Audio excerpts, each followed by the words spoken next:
Hello y'all, and welcome back to the channel.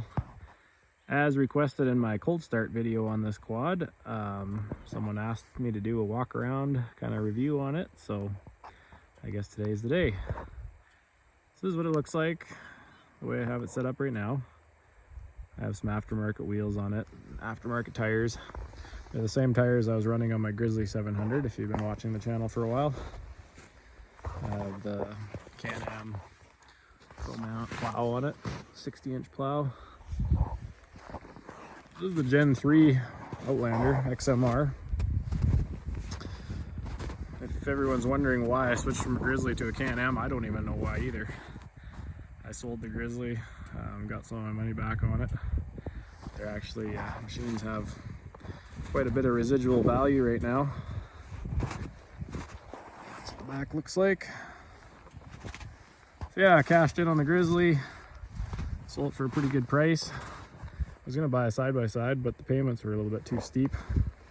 So settled for another quad. So this is what we have here. So the exact same wheels I had, or tires I should say, on my Grizzly.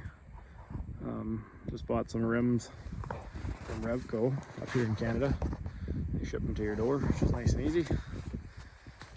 So I would be able to run my tires on this new machine with a different bolt pattern. I think these are all the CanAms. A lot of the Hondas are the 4x, I believe, 137. I think that's what the bolt pattern is. But yeah, I put the hand guards. These are the CanAm hand guards. I got some beefy aluminum. I really like these. Put heated grips on it, obviously. And the snow plow. And then I put a 121 liter CanAm box on the back of it. Now this box is made for a Gen3 Outlander, so it took a little bit of modifying to make it fit. But they're kind of a neat box. This one here, an extra coat in there. It's got the link clips down here in the corner that bolted on. They don't sit quite straight. They've made the rear rack link connectors on this Gen3 a little bit different than the Gen2. So you have to do a little bit of modifications in each corner to get it to work. I haven't hooked up the third brake light yet, or I should say the second brake light, because it only has one in the middle. But yeah, kind of an interesting machine. I'm not at all unhappy about getting rid of the Grizzly. I used it quite a lot, put about 1,500 kilometers on it, and this is a nice little upgrade over the Grizzly. This thing has way more get up and go than the Grizzly ever had. I'm not entirely sure why. It's a 650cc compared to the 686, but this little quad gets up and goes, just flies. So it'll do 100 kilometers an hour, no problem, which is, I don't know, 65 miles per hour for the American crowd. So yeah, that's kind of a walk around on it. A few nice features on it is this lanyard. Everybody keeps talking about that. That's really nice because it actually comes with a little clip that you can hook it into. So your key stays attached because you don't want to lose that key. Smart key. Put my heated grips up here. Starting it's a little bit weird. You got to push this button. It's got to be in the right gear. It has to be in park or neutral.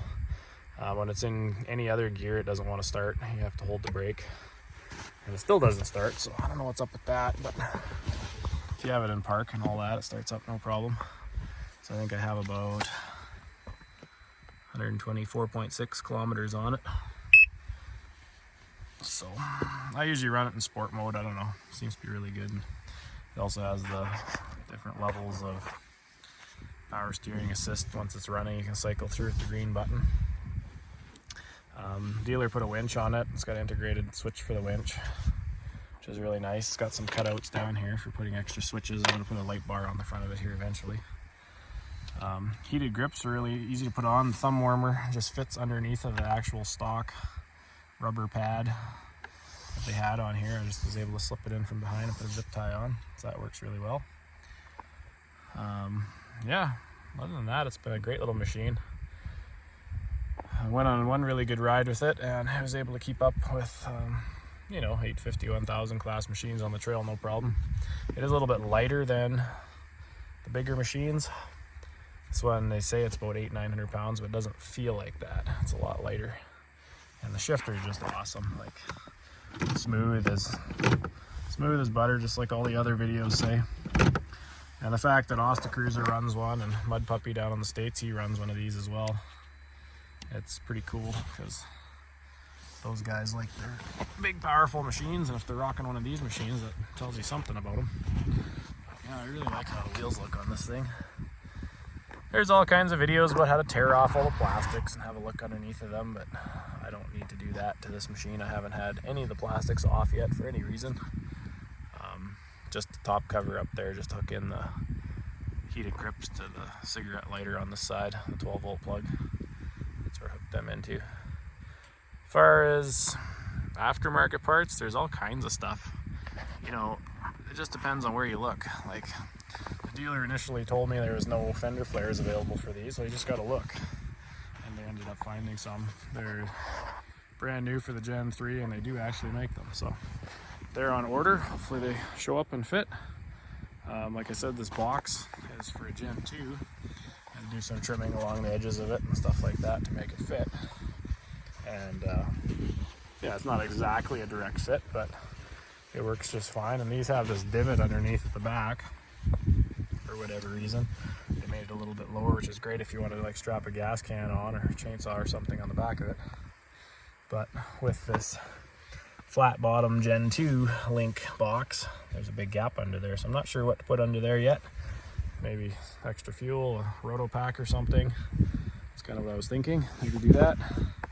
These machines have absolutely no storage. Like the Grizzly had some storage under the back, right underneath the taillight, and a nice big storage cubby up here, and another big one underneath the center here. And this one only has the center storage right here, which is absolutely tiny. Like you can't put hardly anything in here, like nothing at all.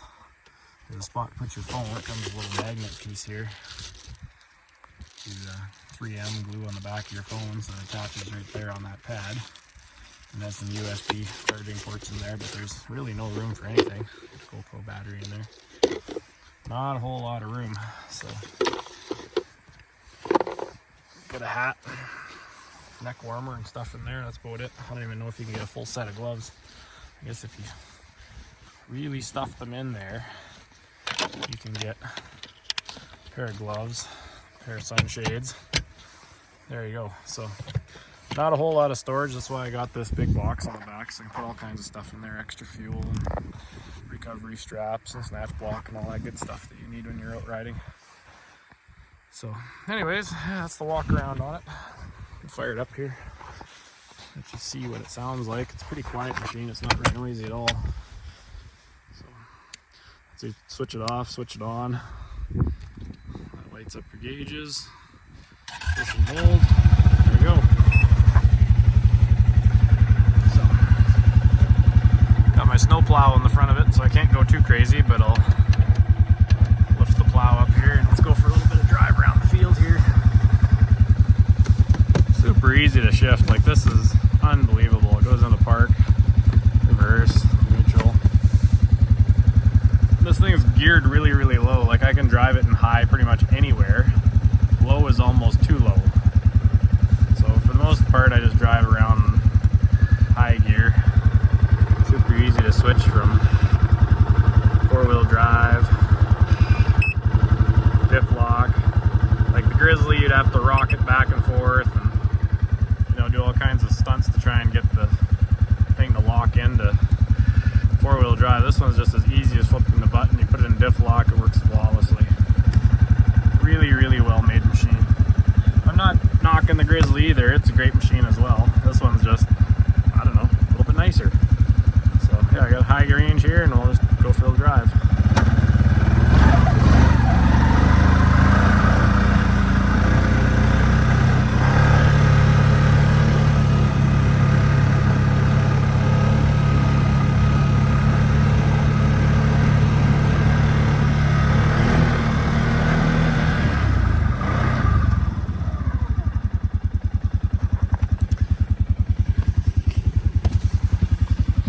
One thing that stands out to me from this machine compared to the Grizzly is just how comfortable it is to ride.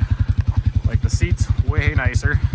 It kind of hits a happy balance between a Polaris, which is like almost a little bit too cushy, and the Yamaha, which is like riding on a 4x4, like 4x4 block or a cinder block or something like that. Seat's not very comfortable at all. This one's a nice happy balance. It's got a nice firm cushion and it's nice and wide, so it's comfortable for all day riding. It's pretty good on fuel. And the other thing I was going to talk about compared to the Grizzly is the suspension on it. Like this one here does not dive like the Grizzly. When you hit a corner, and you know the front end will dive on the Grizzly and you'll just about feel like the thing's going to roll over on you.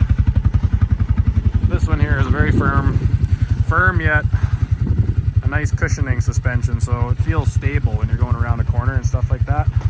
It doesn't feel like it's gonna, you know, want to dive in the front end and flip over and stuff like that. And even with the Plow on it, it's sitting at a really nice angle. So I don't know, I'm not really a purist to any brand in particular. I've had a Polaris, Yamaha, and now this CanAm, and I think this thing's awesome. It's a really nice machine. Oh yeah, the one other thing I was going to talk about is the headlights. You can turn them off. I've seen some videos where the guys didn't know how to turn it off. You just push and hold down on the switch, and your high beam indicator will turn on and turn off. You hold it for another couple seconds, it'll turn on. There's your high beam, low beam. Show you the indicator. So there's your high beam. You can see the indicator down there. Low beam.